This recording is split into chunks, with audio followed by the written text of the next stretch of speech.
There is confidence, there is arrogance, and then there is Victor Lustig. Most criminals wear masks, they break windows, they run. But in 1925, a man walked into the most luxurious hotel in Paris, sat down with the city's wealthiest businessmen, and sold them the Eiffel Tower. He didn't sell a souvenir. He didn't sell a postcard. He sold the 7,000 tons of iron structure for scrap metal. And the craziest part? He didn't just sell it once. He went back and tried to sell it twice. This isn't a story about a theft. It's a story about how human beings, even the smart ones, can be hacked. Here is how he did it. To understand the con, you have to understand the context. You have to understand Paris in 1925. The city is recovering from World War I. It is booming, but it is also chaotic. And the Eiffel Tower? It wasn't the beloved icon you see on Instagram today. It was rusting. It was expensive to maintain. And remember, it was never supposed to be permanent. It was built for the 1889 World's Fair with a permit to stand for only 20 years. By 1925, many Parisians considered it an eyesore, a giant, rusting iron skeleton in the middle of their beautiful city. Victor Lustig is sitting in his hotel room reading the newspaper. He sees a small article discussing the high cost of renovating the tower.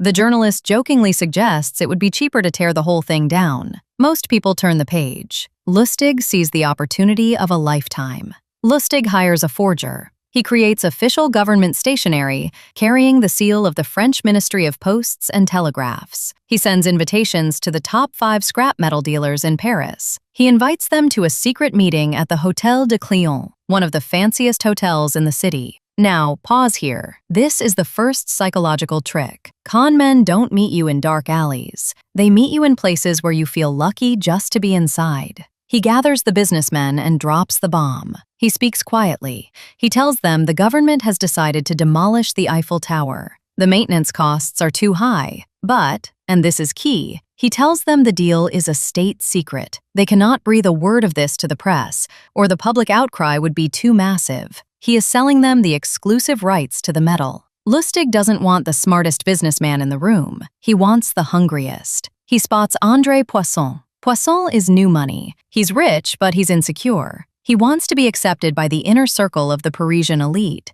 Buying the Eiffel Tower would put him on the map. It would make him a legend. Lustig focuses entirely on Poisson. He takes him to the tower. They tour the grounds. Lustig flashes a fake badge at the guards, who just assume he's a VIP, and they let him pass. Poisson is hooked. He's doing the math in his head. 7,000 tons of metal. The profit margins are massive. But then, a problem. Poisson's wife. She is suspicious. She asks the right question. If this is a government official, why is he meeting us in a hotel room? Why all the secrecy? Why everything in cash? Poisson gets cold feet. He backs off. The deal is dead in the water. This is where a normal criminal panics. This is where a normal criminal runs. Lustig? He leans in.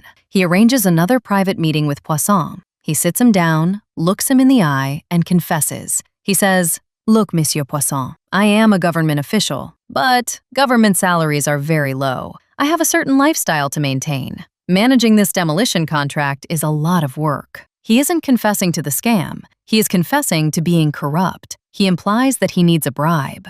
This is the brilliance. Poisson understands corruption. He understands greasing the wheels. He thinks, oh, he's not a fake official. He's just a crooked one. It makes the secrecy legitimate. It explains the hotel room. Poisson is relieved. He hands over a massive bribe to secure the contract, plus the full payment for the tower. Lustig takes the cash, a suitcase full of francs, and trains straight to Vienna. He sits in a hotel room in Austria, checking the French newspapers every morning. He is waiting for the headlines. Fool buys Eiffel Tower. Scandal in Paris. He waits 1 day, 3 days, a week, nothing. Silence. Why? Because André Poisson was so humiliated, so ashamed that he had been tricked into buying a national monument that he never went to the police. He ate the loss rather than face the embarrassment. Lustig realizes he has committed the perfect crime. No police report means no pursuit. So what does he do? Does he retire? Does he buy an island? No. A month later, he goes back to Paris. He rents a room at the same hotel. He contacts a new group of scrap dealers, and he starts the exact same script to sell the tower again. He almost pulls it off a second time. But his second victim wasn't as insecure as Poisson. The new Mark did a little background check with the actual government. The police were tipped off. Lustig barely escaped. He fled to America, where he eventually met his end, not for selling monuments, but for counterfeiting banknotes so perfect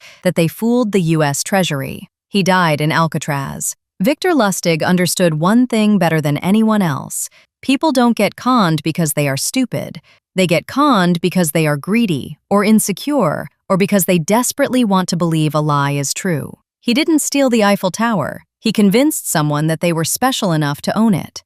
Now, I have a bridge in Brooklyn I'm looking to sell very cheap, but I can only offer it to subscribers of this channel. If you're not in the market for a bridge, just hit the like button. It's free, it's legal, and I promise I won't vanish to Vienna afterwards. See you in the next one.